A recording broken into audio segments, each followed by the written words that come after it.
everybody, we're back. It is the day after Thanksgiving here in the U.S. We call it Black Friday. Do you think people watch our Facebook Lives outside of the U.S.? Melanie's been on before.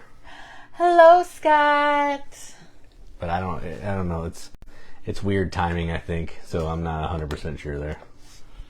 Yeah, I don't know. I mean, like Australia, it's already tomorrow or something. They're up early, I guess. Yeah, I don't know. Doesn't matter.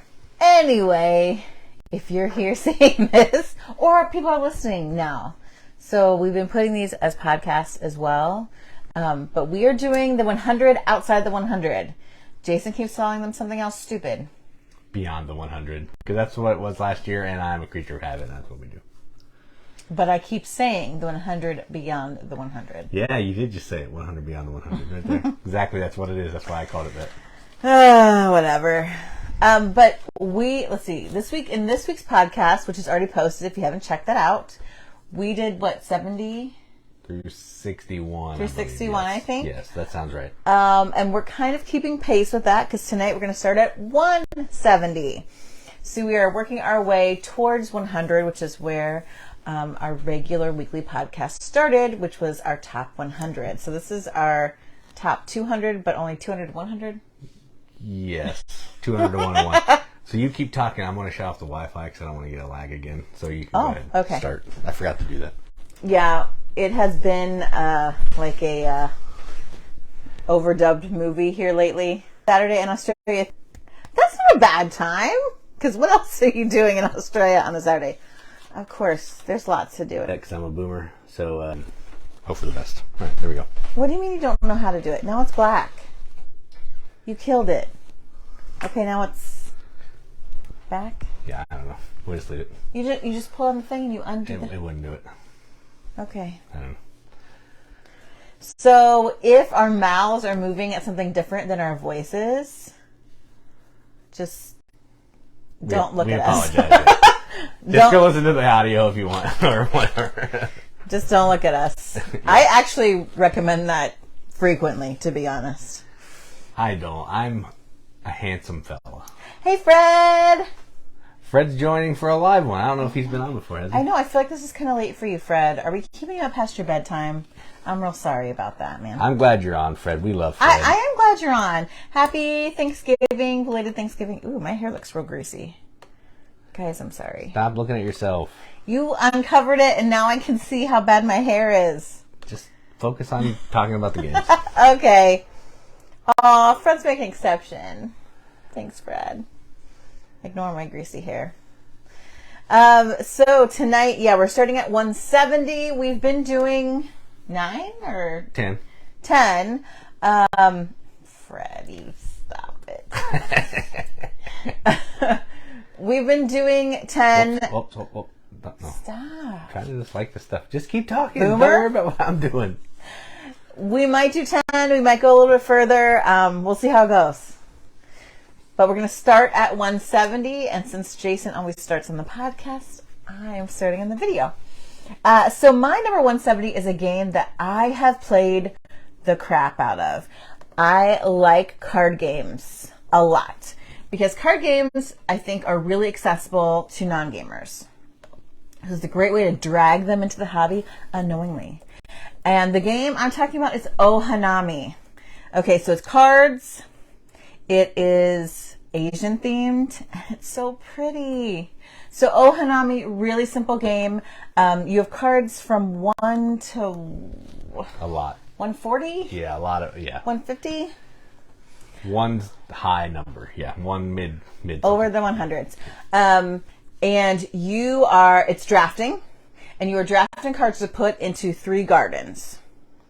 So you don't really have control over what people are taking, obviously, but you're taking 2 cards at a time as you're passing around these cards. Ohanami plays in 4 rounds. 3, I think. 3 rounds. You get the blue, green, and the gray. And the gray, and pink. Yeah.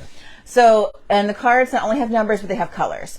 The numbers help you organize your gardens because you want to put your gardens in numerical order. You can have them go ascending or descending. But once you lay 2 cards on top of each other in a garden, you cannot place any cards in between. So later on, when you're drafting cards, you're like, oh crap, I need to put these somewhere, and they can't go in here, and they can't go in here. So you're trying to like lay out your cards in a way that leaves you with lots of open options. Because sure, you can pass on a card, but you're just throwing away points. Because the colors are what dictate points. So blue cards score every round. Green cards score the second and third round, and then gray cards only score the third round, and then pink cards will be cumulative and then score that last round as well. It's so easy. I've taught this to a bunch of people. Even like our friend who poops and everything, his wife, who is also like the queen of pooping and everything, she'll never watch this. They're poop-tastic. Right. They'll be on this one. But we did tell him. Me and Brandon told him that he gets talked about being the poop man. So he'll never watch it. His wife won't either, because that requires personality. Whoa! She likes this game. I'm inviting him to watch right now. Shut up. She asked to play this game after I had taught it with her and a couple of people a year before. She's like, "Oh, that game was really good." Great. If I can drag you into that game, I absolutely will. It's, again, simple play. On your turn, you take 2 cards. You put them in a garden. But that choice gets really agonizing, and the more rounds you go, I really love it. Jason doesn't love it as much as me. He hasn't played it as much as me. Right. Fred said his game group loves it. Because it's good. Yeah. It's good. Yeah, so my 170 is Ohanami. You need to get this. My number 170 probably would be higher. Oh. If it had, I don't know. I love it. It has the enthusiasm of a 10. Like, I love this game with the enthusiasm of a 10. But it's just not, I am aware that it's not like the greatest game ever, which is why I couldn't rate it that high. So 170, bag of chips. After all the hype that you've done over this game, it's a 170 I'm not saying for that you? it's bad. Fred, do you hear this? 170 bag of chips. Bag of chips is a push your luck game. You are pulling these chips out of the bag. They're going to represent one of, I think, 4 or 5 different flavors of chips. 3 or 4. I'm not sure. They're different flavors of chips. Each flavor has a different number of chips in the bag. And what you're trying to do is, over the course of pulling chips out over 4 pulls, you're going to be playing these cards in your hand that are goals. And they're going to score differently for each type of chip. Maybe if there's more chicken chips than regular potato chips. If you have 6 barbecue chips, you're going to get so many points. But you're doing this interesting thing where you're placing 1 card on a negative side for minus points and 2 cards on a positive side. So if by chance this card that you think is not going to score on the negative actually does work out, you might be losing some points. So you're trying to have the most points in the round to get a potato token, a scoring token, or 2 depending on the player count, and whoever gets 4 of those first wins. It's a super fast game, lightning quick. You can play this game in sometimes 2 rounds. Sometimes it takes more than that. It's really fun. And there's an instant win card, which is always awesome in a game. I've seen it happen. Yeah, it has happened. I wasn't playing, which was really sad because I love that card. But yeah, it's a fun game. If you can find it, it's super cheap, like $12, $13. It's just a bag, chips, and some cards. That's it. Really fun. Push your luck. Give it a go. 170 bag of chips. I'm pretty sure this is higher on my list. I'm not sure where. It better be after all that crap. I think it would be higher if it had a higher player count. Yeah, it is kind of lame that you can play 5 or 6. Yeah. I'd like to see. Thank you, Fred. It should make it to a top 100. I gave the fun factor a 10. I don't know if anybody heard me say that or not. Meaningless words, Jason. Meaningless words. Fred, I thought you had my back. After that kind of disappointment. But player count and what else? If it did, I'd love to see them do an expansion for this. Like a bigger bag of chips. A double bag. Where... They're probably not gonna. I mean, another flavor added. Some new a new element. You can switch chips or something. You can eat chips. Surprise chips. Yeah, take them out and if you don't like one, you can throw one away or something. Yeah. Burnt chip. Yeah, that'd be cool. Yeah. So much stuff you can do. Just take up to 10 players. Have a whole bunch of people playing this game. It's a silly push your luck game. Yeah. Yeah. True. Okay. Disappointing rank, but sure. Good game. It only goes downhill from here. My number 169 is a game from Upper Deck, and I think, yeah, right? Yes. And I thought, really, Upper Deck? That's so weird. It has a crazy theme, but people love it, and that's Here comes Lita. Bring Out Yer Dead. Our cat's joining us. I apologize in advance. Bring Out Yer Dead is it's an area control game and simultaneous action selection. Yes. I wasn't asking for confirmation. Sorry. I'm just saying. I thought you were talking to me about staring at the cat. I want to go boot the cat out. So everyone has the same cards that you can use to determine when you're going to take your turn, and you're trying to get your family members, which are represented by little coffins, onto the wagon that carts the dead off to the graveyard. If you can't get them on the wagon, then they end up going down the river, and those are negative points. Meanwhile, once you do get them to the graveyard, you're actually putting them in different sections to score points in an area control game. There are other cards. There's some set collection that you can do as well, that they'll give you special cards to allow you to kind of circumvent the normal rules. But just you can't help but, number one, quote Monty Python the entire time. And then number two, just like make ridiculous comments about your dead relatives throwing them down the river. It's the production quality is amazing. I don't know if you is this available like readily? It was at Ollie's for a long time. Oh yeah. But it's not now because the good stuff cycles in and out of there. But I'm sure you can find it on the geek market. Yeah. It's got some bad rap for some reason. I have no idea. I don't understand why. Like, again, not a heavy Euro, whatever, but I like simultaneous action selection. The quirky theme people really dig. And the little wooden pieces that are in there for the coffins and like your player markers and stuff. Like, surprisingly good quality. So my number 169, Bring Out Yer Dead. Yeah, that's a good one. Thank you. My number 169 is honestly a game I've only played one time, but I keep wanting to play it more. And I'm going to make Brandon play with me again.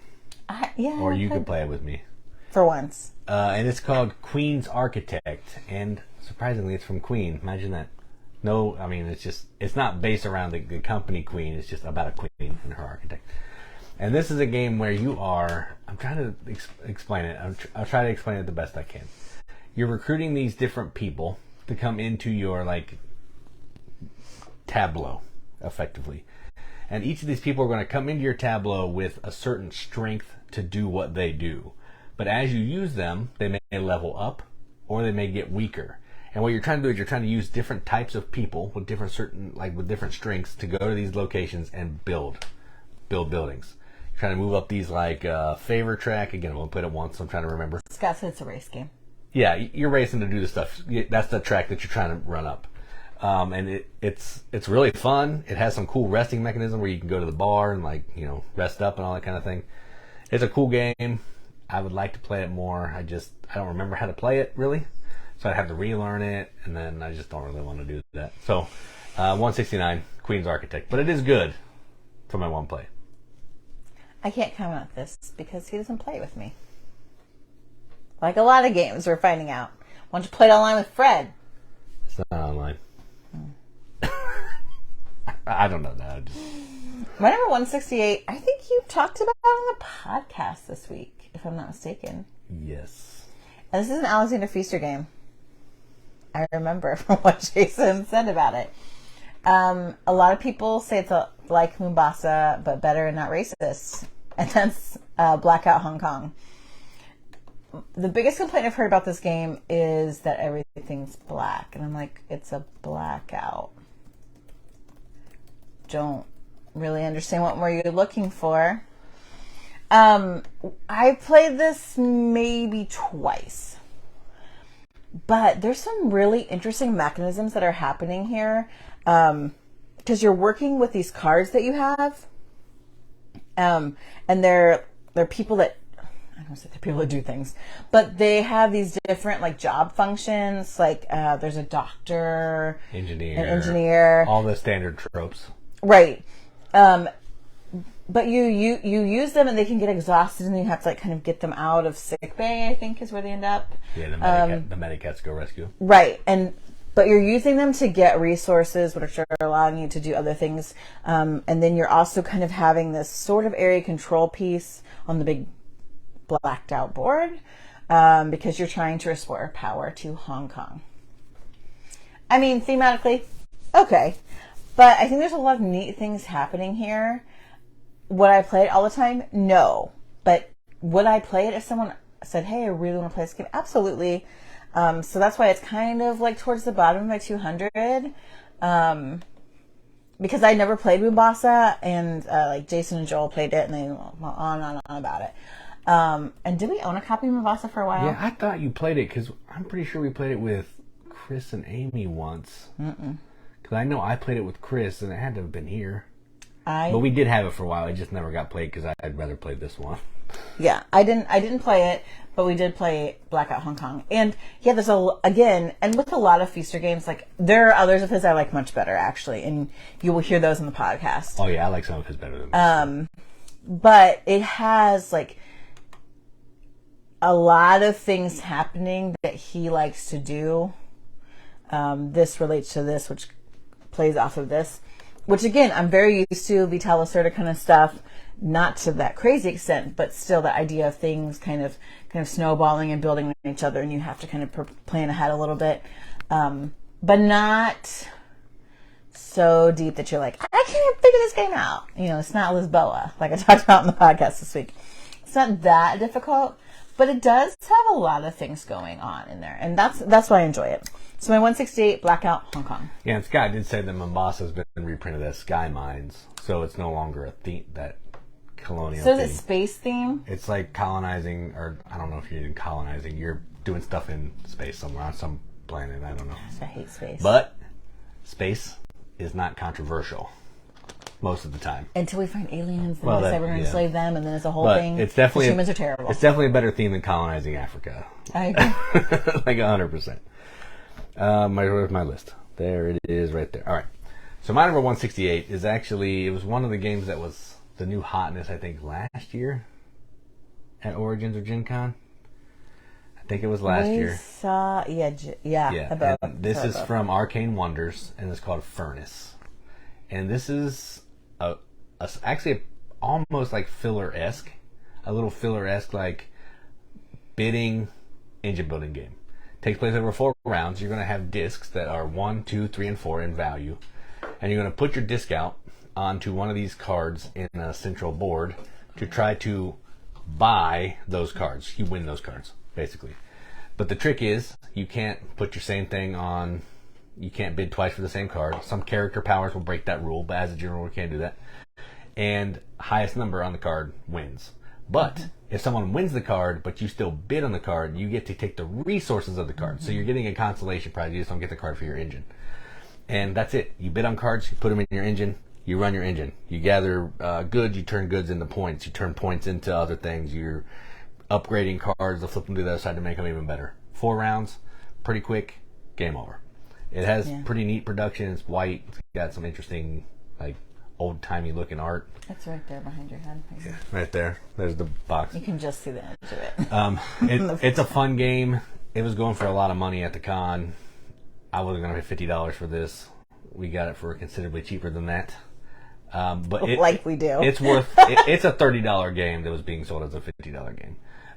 It doesn't have enough game in there for $50, but there is an expansion coming out, I think, or it's out. I don't know. Probably won't have it because that game's fine on its own.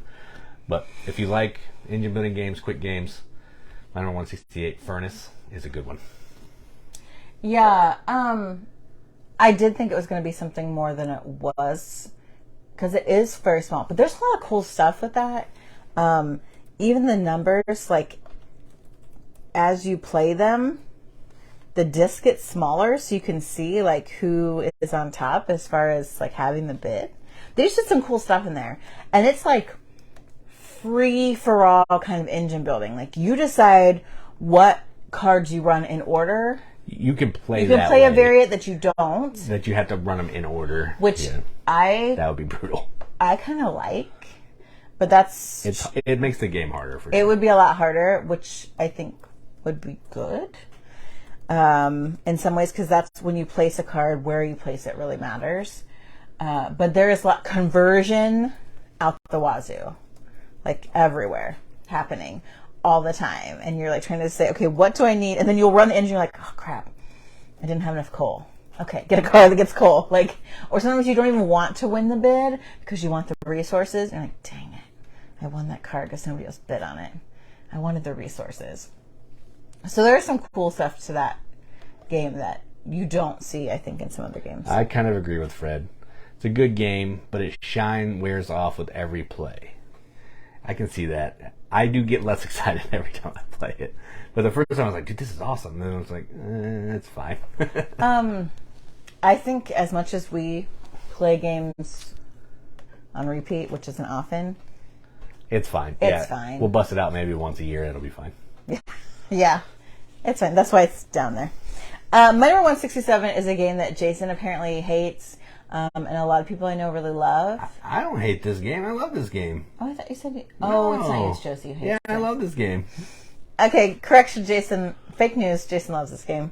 I don't know. My ratings say I love it, but I will gladly play it. I do like this game a lot. It's another kind of large player count game, and that is Celestia.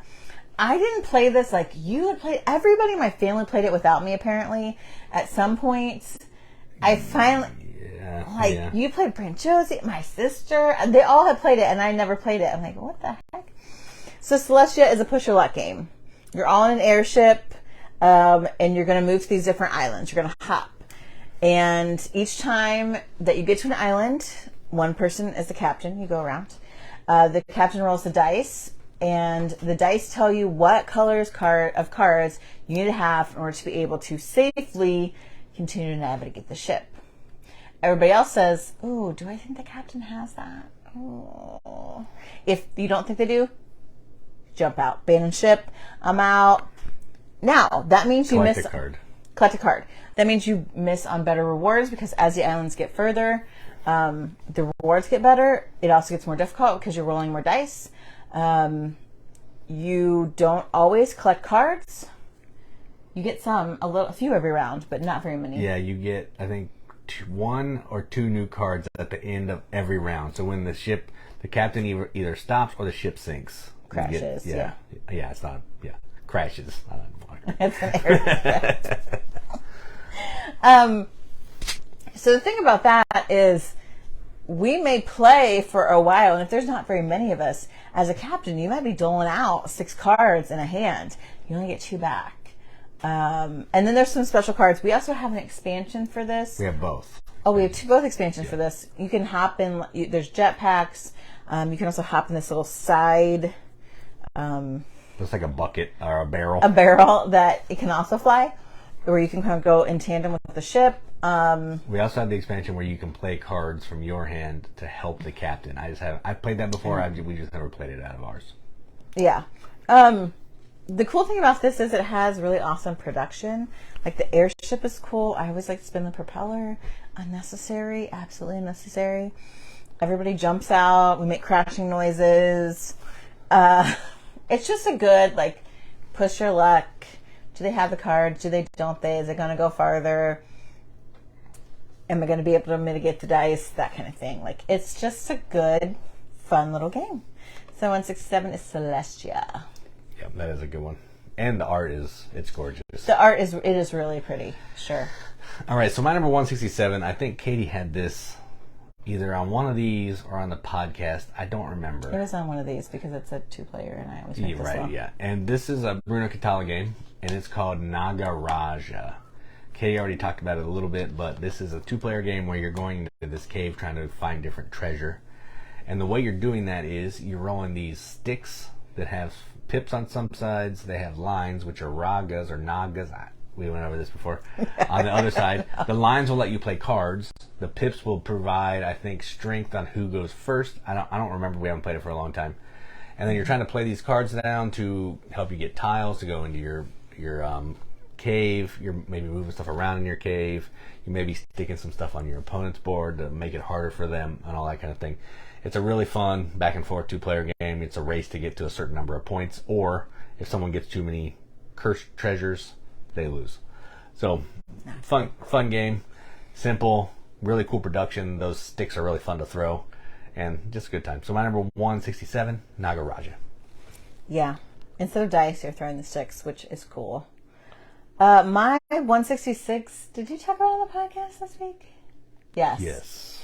So Jason likes it. I like this game a lot. Significantly better than me. The reason I don't like it is basically area control, and I never win. But I've used it to just be annoying instead. And that came with Dogs of War. Dogs of War is an elaborate tug of war game. So you have your people. I always choose the pink lady with the huge hat because she takes up so much space on the board, and it's annoying to Jason, so I like to do that. It's super annoying. You can't even put your character next to it because the stupid hat's in the way. The hat is great. It's a big hat. I love it. It's funny. Like the Burt Reynolds of this game. It's awesome. So everyone has special power also as your little faction. I don't know. You also have a particular color of faction because there's these pennants, flags that move up based on who wins different battles, these houses.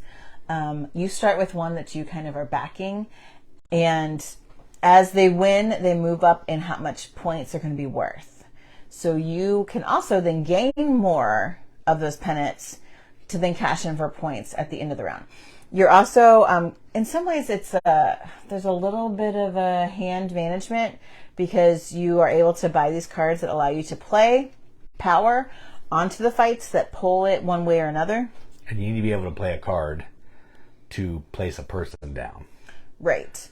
So you have to be getting those things, and they're like different kinds of troops and war machines. War machine, if you have enough they're expensive. Money to buy them because they're expensive.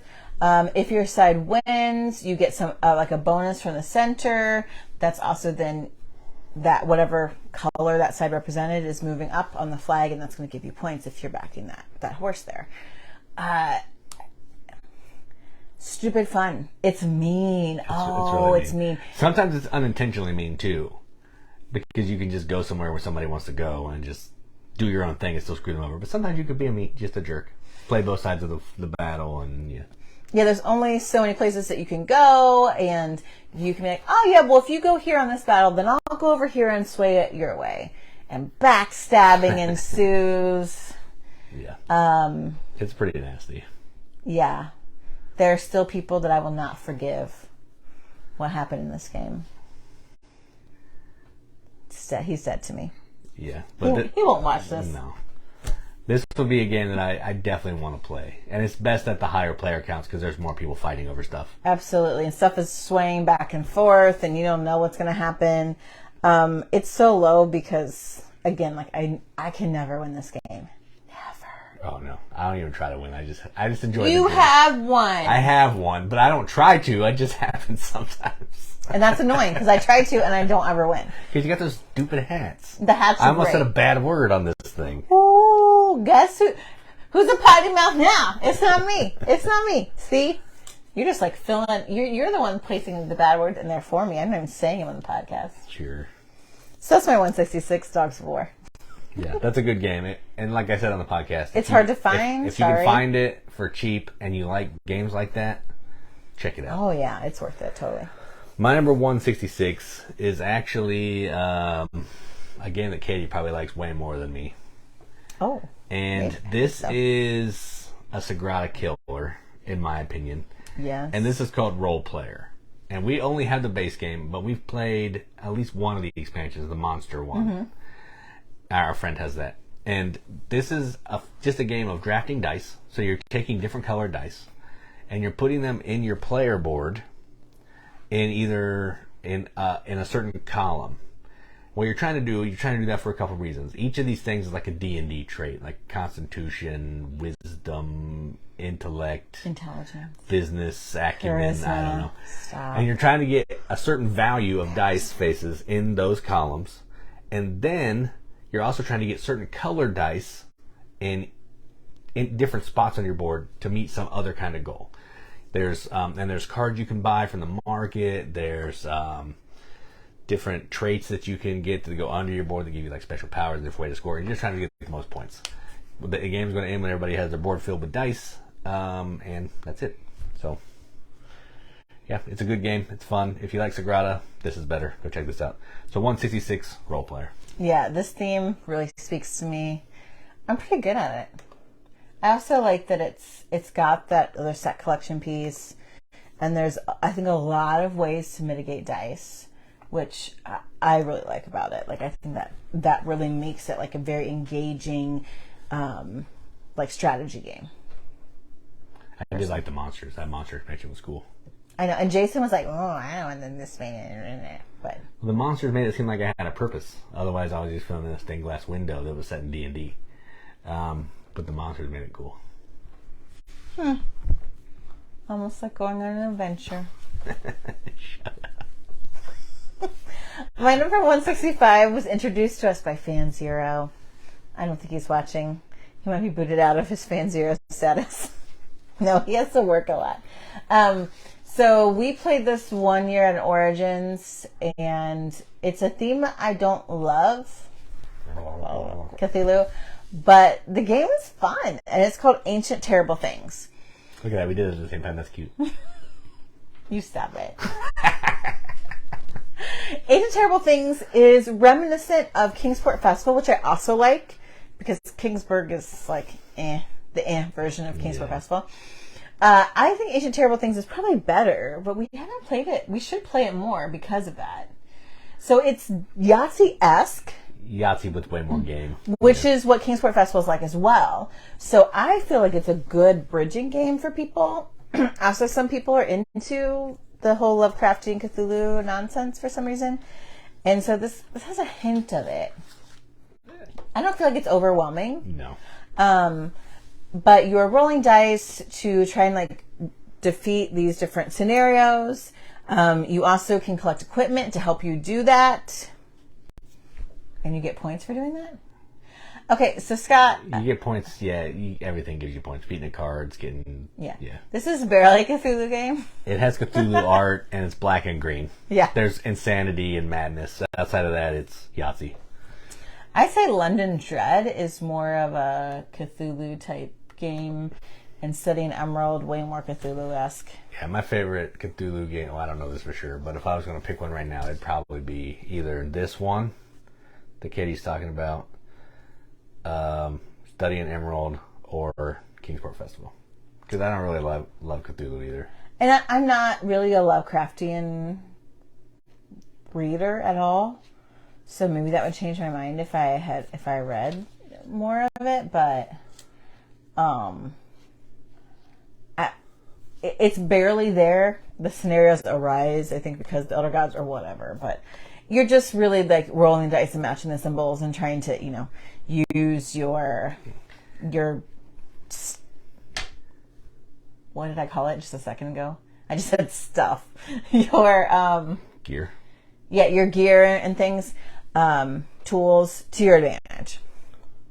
So it's nice for people who are like, well, I love Yahtzee. I'm like, okay, well, you can roll dice. So if you can roll dice, let's just add a little more. So it's like that stepping stone. It's like that gateway drug that you use to bring people over to the dark side, this board gaming, the hobby. But it is pretty good. I would really like to get this one out and play it again, especially with kind of our family that is tiptoeing into the kind of designer board game experience. And they're reprinting it. I did not know that. Mike posted on Discord or something that they're doing a full reprint. Call it something else because you can't use the same thing on Kickstarter twice. But I think it's supposed to have all the expansions and everything in one box, which is cool because it's criminally out of print, hard to find. Sorry, I made a trade for it, but I don't mean to keep. That's like at least the second one that's super out of print that you can't get. I don't mean to do that. I agree, Scott. Kingsburg is fine. Kingsport is more of a game. Yeah. It's harder to fit on your table, but it's more of a game. Yeah, because we played Kingsport Festival first. Mm-hmm. And then we got Kingsburg, and I was like, oh, that's it? Same mechanisms, but Kingsport adds like cards that can give you spells and stuff. Makes it a deeper game, in my opinion. Yeah, very similar then to Ancient Terrible Things. So I happen to like them both, but my 165 is Ancient Terrible Things. My number 165 is actually a 2-player only game, and I had this on my list before it was out, and I got scolded by Mr. Picorni. And this one is called Lawyer Up. We have a full copy now, so I can have this on my list wherever I want to. And this is a 2-player game only, where you're trying a case. Someone's going to be the prosecution, someone's going to be the defense. That sounds fancy, but really what you're doing is you're playing cards in front of you, and you're trying to influence the jury by kind of doing a tug of war to get more influence on your side. If you're the prosecution, you need to make the jury, all of them, on your side. If you're the defense, you just need to have some doubt in at least a couple of them, like real life. Reasonable. And then you have a certain way you can play cards. Like you have to follow an icon that's on a card before that. Some cards give you special abilities. Some cards will play off the top of the other player's deck. A whole bunch of like triggers and stuff. But it's a pretty simple way to play. You could even go have a sidebar with the judge, and that gives you some kind of special ability. But then you can't do it again until the other player does it. Some really cool stuff. It's a really fun game. There's 5 cases in the box. I've only ever played the Art Thief, I think. Whatever the case was we got in the I can't remember. the demo, that's the only one I played. But we have Salem Witch Trial, The Godfather, and I think we played a Murder. There's an Art Thief case as well. It's really good. It's a clever card game. I've never played another game like it. It's really cool. So my number 165, Lawyer Up. And we played that intro case more than once, actually. It's good. Because you can play both sides, and it plays completely different. Right, which is right. cool. And the things come out in different, like, evidence and cards come out in different ways. It reminds me a little bit of that one, like, mobster game where you walk along, like, the cards are like the streets. You're like a witness and you're trying to make it. Oh, yeah, Mantis Falls. Mantis Falls. Yeah. That's a cool game, too. That one plays differently than a lot of other games, too. Yeah. My number 164 is a game we picked up at Origins this year, and I was won over by the artwork and also the fact that it was like a father-son duo who created the game, designed it, did the art, and then worked to get it published. And I thought that was so great. And the son, he's probably... barely 20. Yeah. Everybody seems like they're 20 to me. I know. Yeah. He seems so young, and I was like, he's great. He's probably like 30, but he's 20. He's 10 years older than me, but I was like, look at him, bless his heart. He totally sold me on the game, explained the whole thing. It was really great. And that's Cryptid Cafe.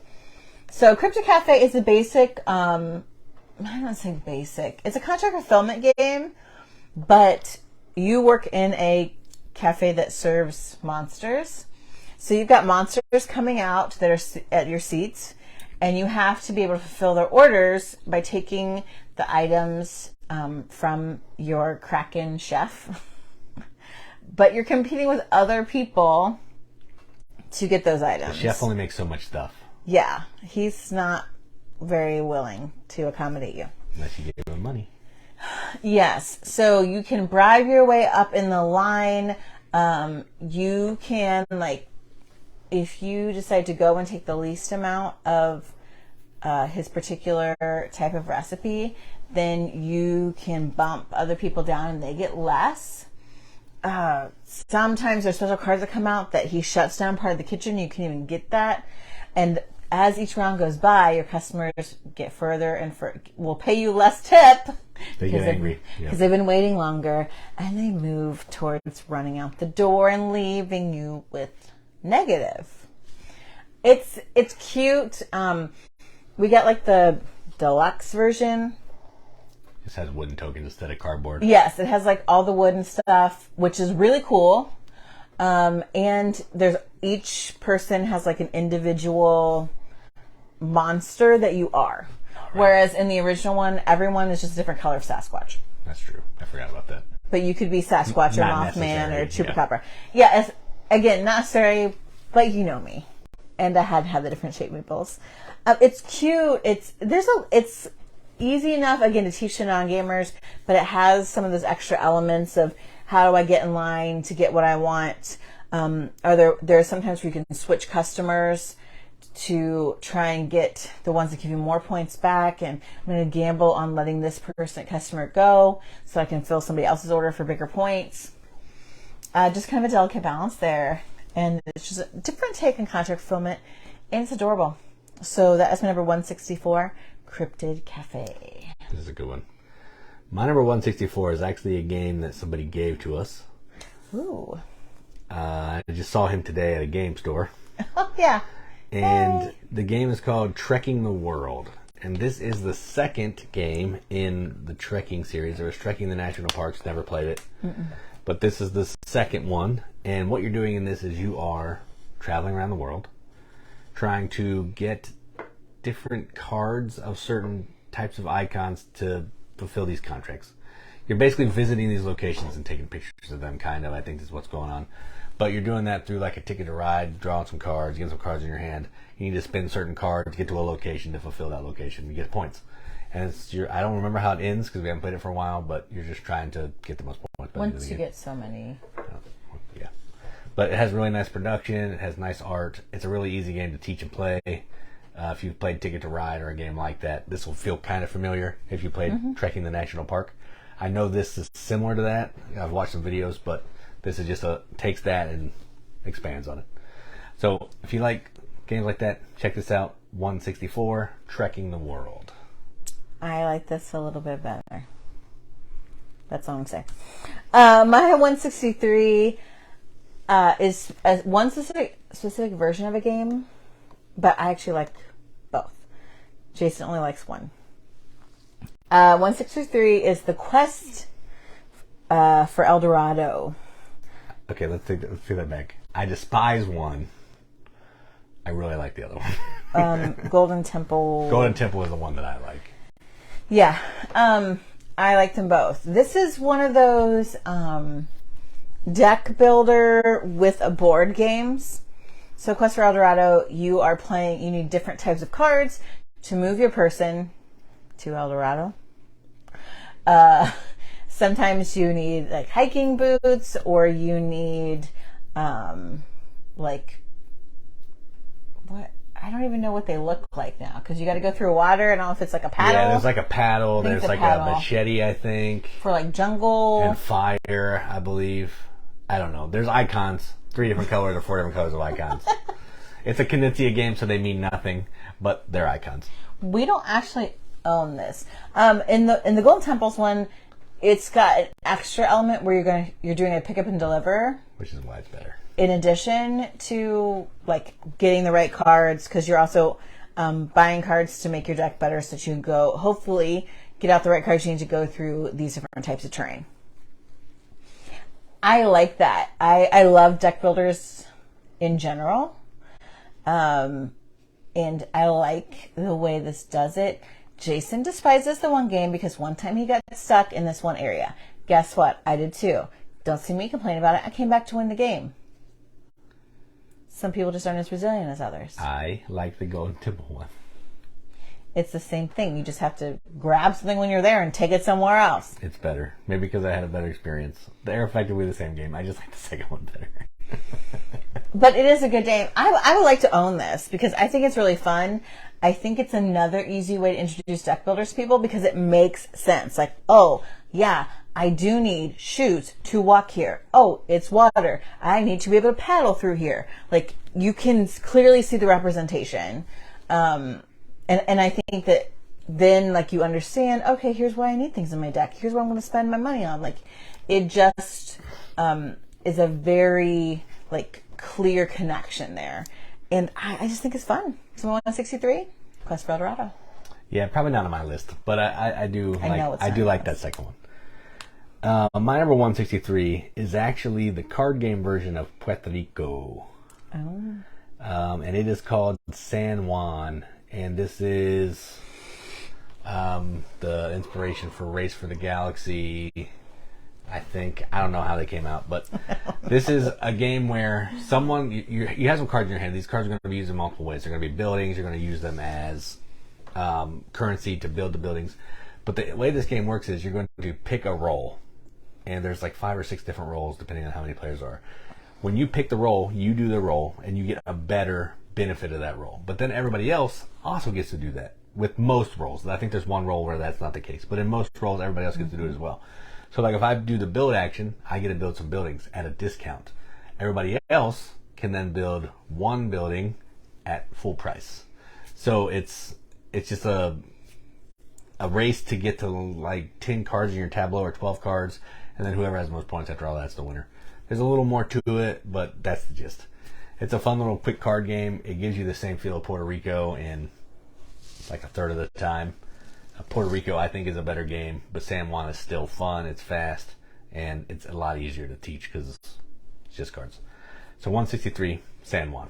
Yeah, I haven't played Puerto Rico, but I have played San Juan a couple of times, and I like it. Like Jason was describing Puerto Rico on a video, and I'm like, I played that game, and I'm like, no, I haven't. It I've feels played like San Juan. Yeah, they have a lot of similar DNA.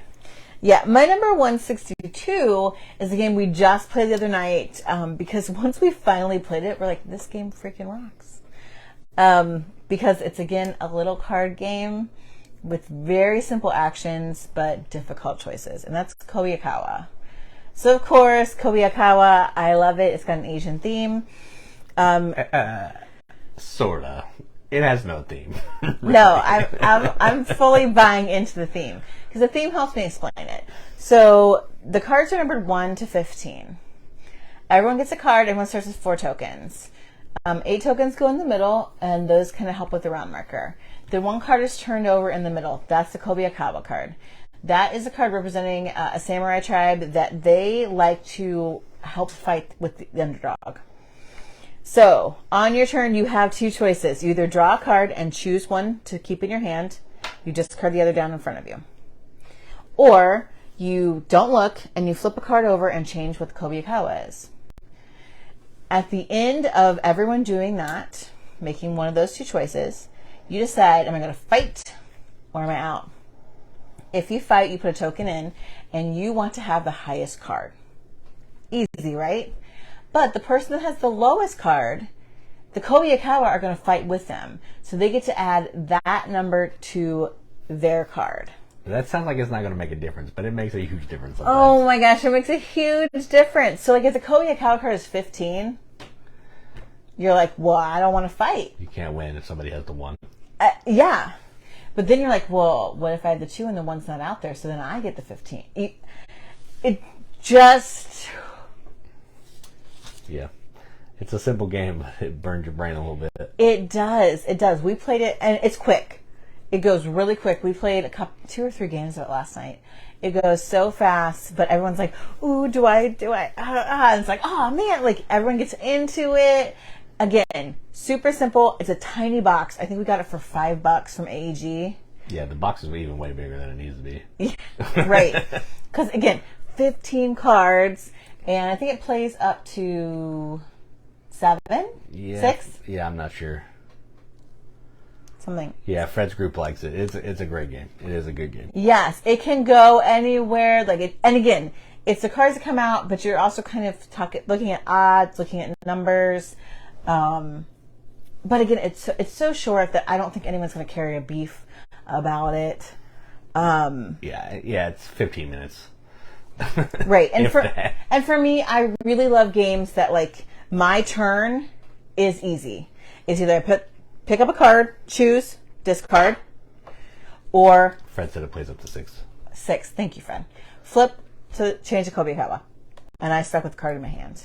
Like, but that choice is everything. And you're like agonizing over it. What am I going to do? To me, that makes for a really good game experience because it teaches so easy, but it provides like I think a really good play experience that's bigger than the actual components themselves. So, by 162, Kobayakawa. Yeah, it definitely plays better at the higher player counts too because it's more chaos. Yes, it's easier to control at lower player counts, but I think it's more fun at higher because it's just more chaotic. So my number 162 is a What's Your Game, and it may have been one of the first ones that we got.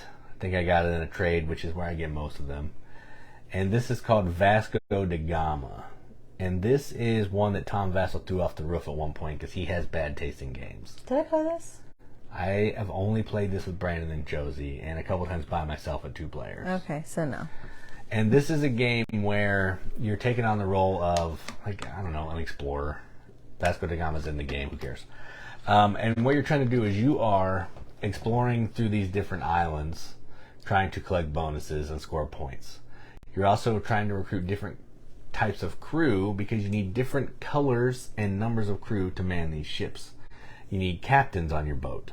You're also going to be, the core of the game is you're going to be drafting, when it's your turn, you're going to take one of your pawns with one of these number markers that's on the board. I think they're like 1 to 30 or something like that. And then based on the economy, if the thing you picked is after where the economy marker is, you get to take your action for free. But the economy is going to change each round, so you don't really know. It could go up, it could go down. So you could take something that was safe, then the economy moves, and now you have to pay money that you don't have to take that action. So then you have to forfeit it.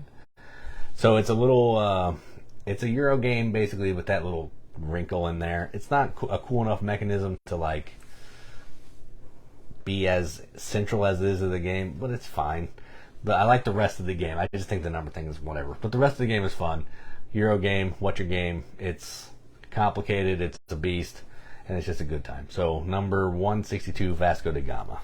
Yeah, it's definitely not your favorite What's Your Game. No.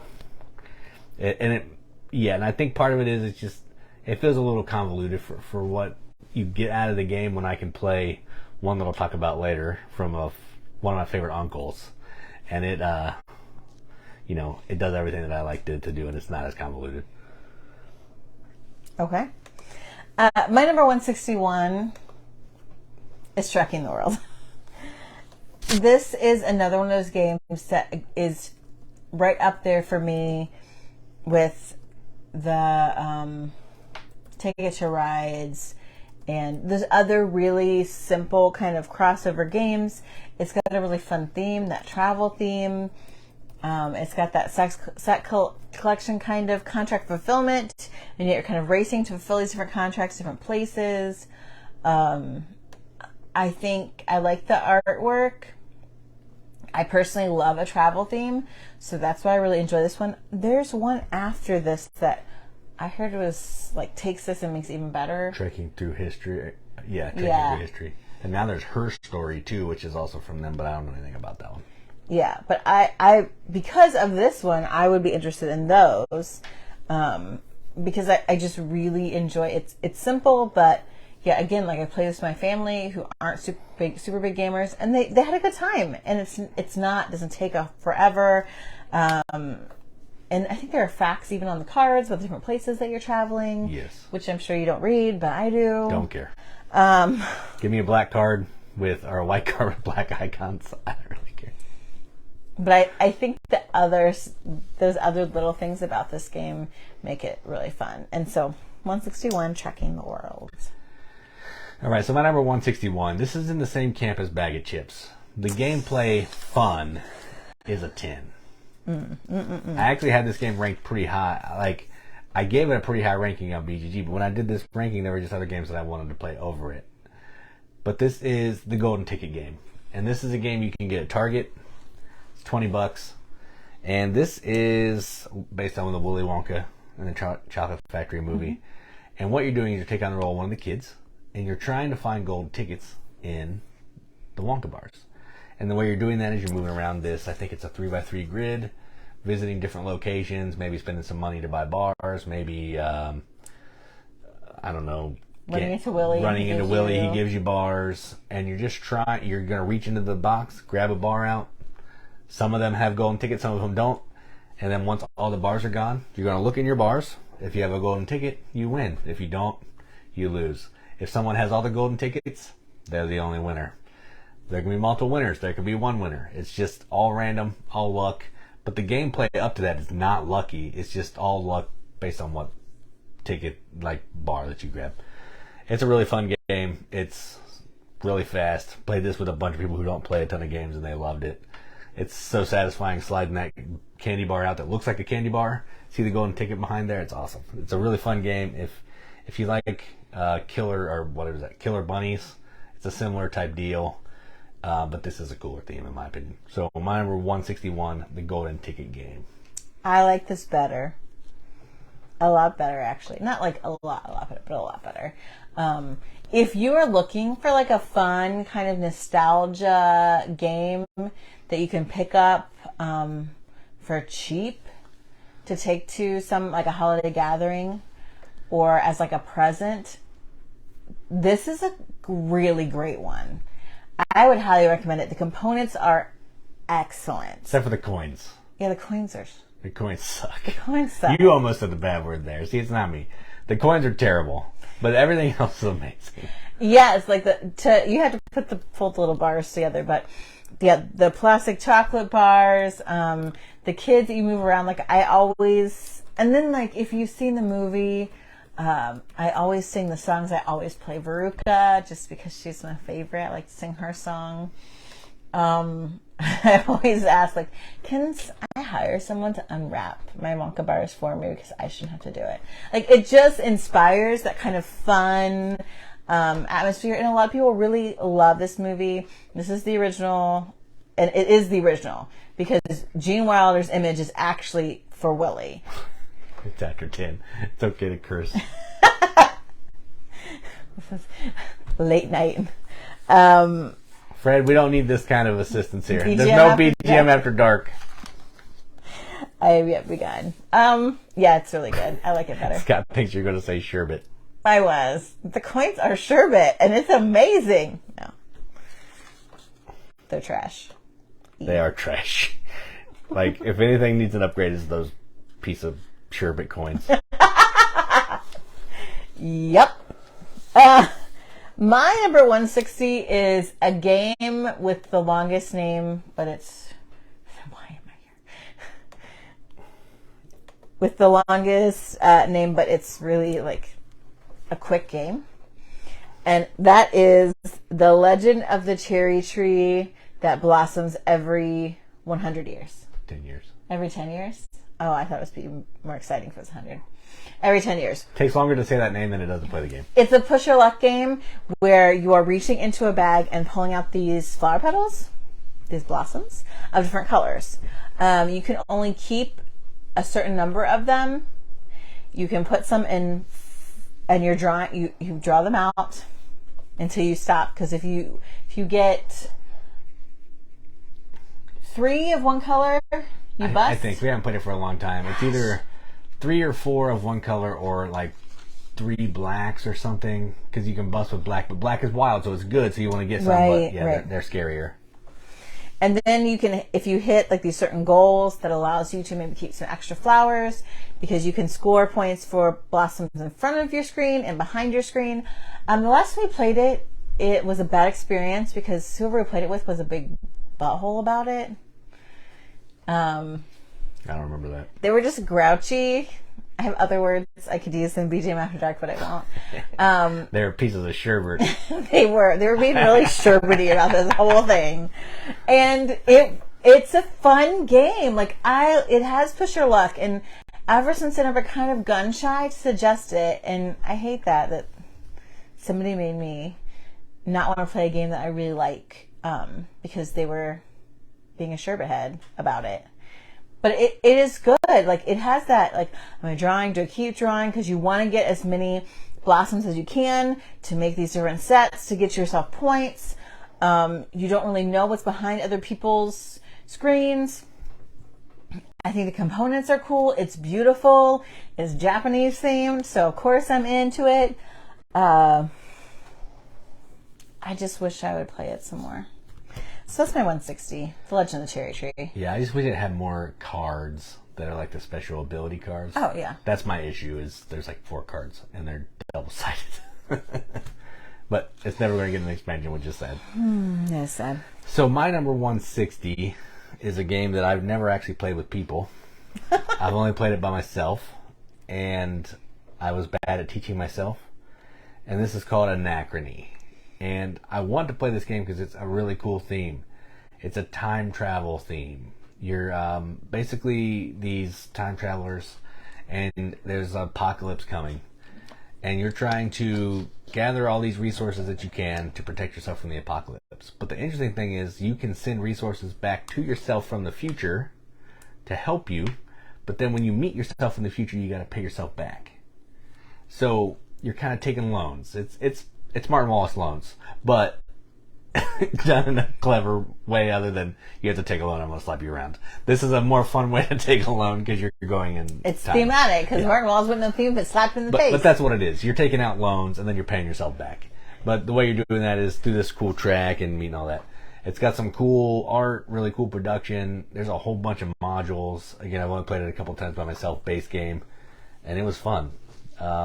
It's going to be a beast to teach because it's a big box. It's got a lot going on. But at some point, we'll play it. So my number 160, Anachrony.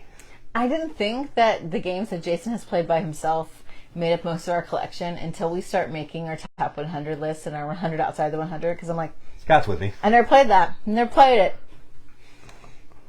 Oh, you played it by yourself? You never played with me. Okay. Well, I play all these games to learn them, and then sometimes I'm like, whoa, that's a lot. And then I'm just like, I don't really want to get that out again. Or I don't want to teach anybody. Because sometimes teaching sucks. Especially those big, heavy beasts. Like, I'm just imagining teaching Brandon that. Or, most of the people that we play with, I'm like, oh my gosh, that's going to suck. So I just play by myself, and I'm like, well, I already know how to play, so I just... Yeah, but then that makes me feel like you think I'm a moron that you won't teach me these games. No, it's not even teaching you. It's just the fact of teaching it in general is less than appealing. So that's kind of where I am sometimes.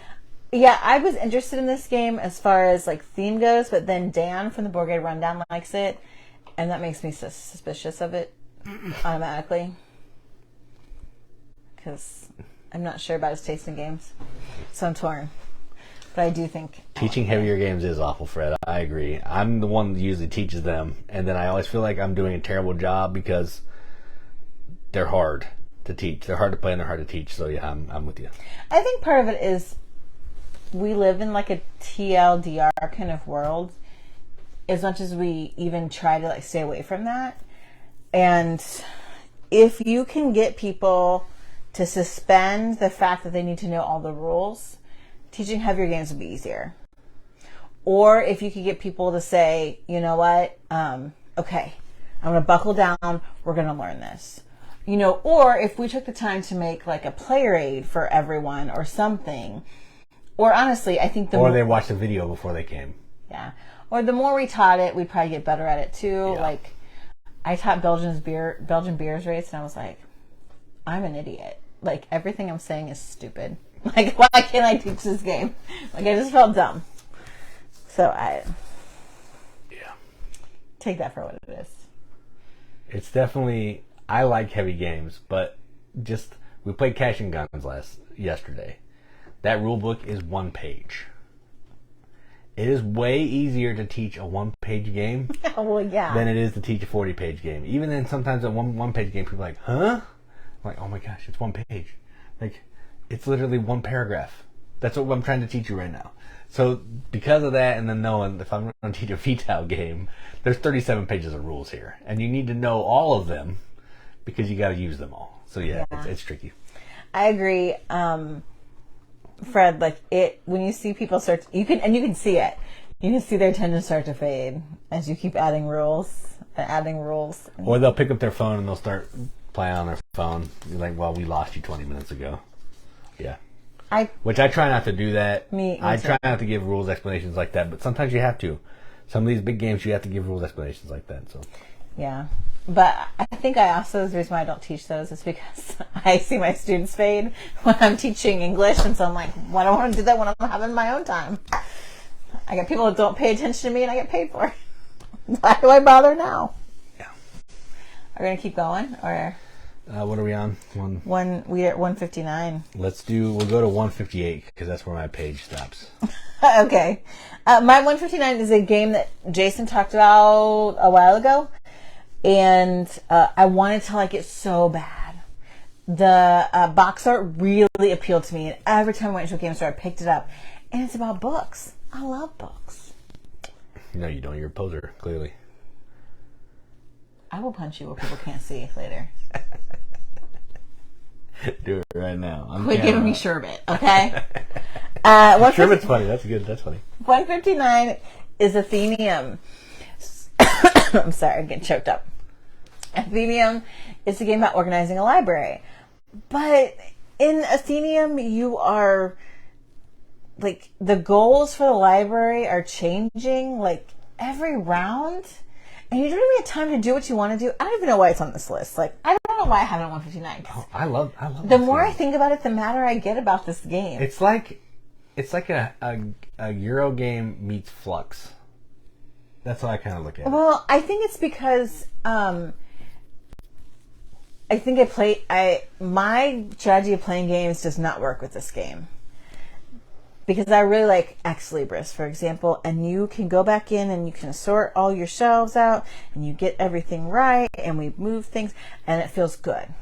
Atheneum, it's like you're slapdashing, throwing things together to meet these goals. It's tactical, not strategic. Yes, and I don't like that.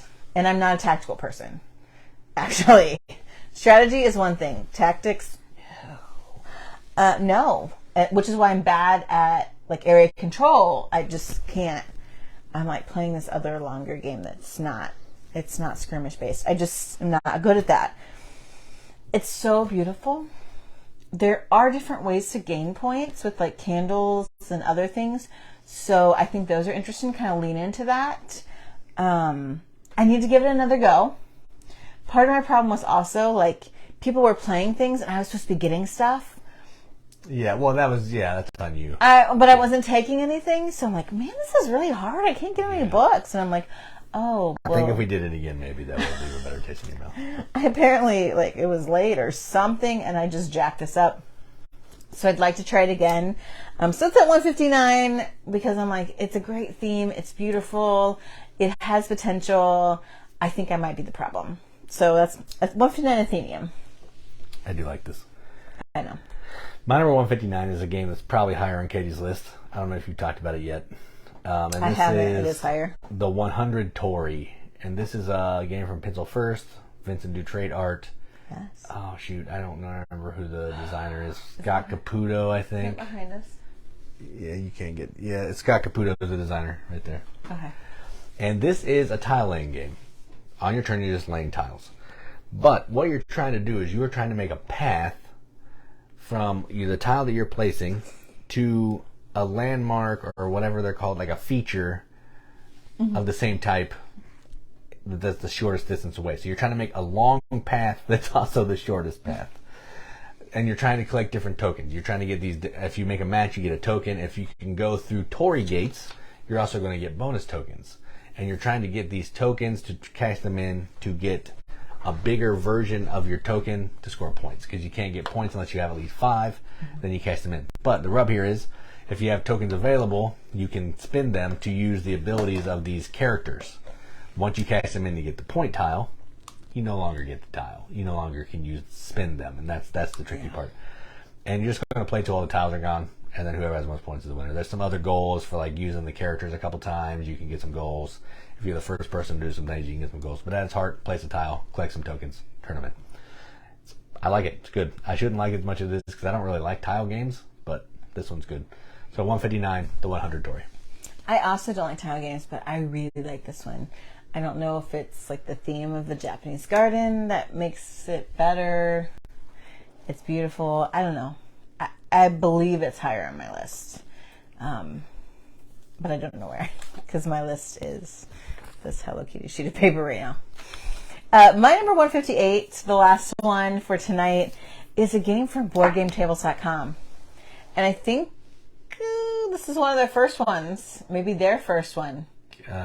First original one, I believe, because they did a bunch of reprints, yeah. And so I was skeptical, and like they make this big deal about it, all the cons with this big table and stuff, but it's really fun. And that game is on tour. There is now an expansion